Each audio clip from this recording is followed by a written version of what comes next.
जय जगन्नाथ सांग मैंने प्रेम रे थरे विश्वास भांगी गले आउ थरे विश्वास करवाटा बहुत मुश्किल होता है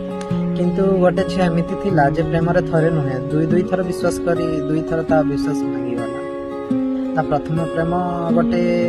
पुओ थिला जे ता सहित बहुत भल रिलेशन चालुतला आउ ता पुओर माँ और भाई भी से झील को सपोर्ट करथिला आ कहउतिले कि तू आम घर बहु हो से झील भी बहुत स्वप्न सजाड़ी कि ता सहित जीवन सारा रहिबो एमितिका तांको रिलेशनशिप चालुतला किंतु ठीक +2 रो बोर्ड एग्जाम आगर रिएडमिशन टाइम रे वो झीलटू किछि टंका उधार नहीं थिला आ तो झील रिएडमिशन पाई से टंका ताकू मागिला टंका तो फेरेला नहीं से पुओ किंतु ता बदल रे गुटे एमिति काम करिला जे राक्षस भी सभा देबनी मु एहार नेक्स्ट पार्ट बहुत शीघ्र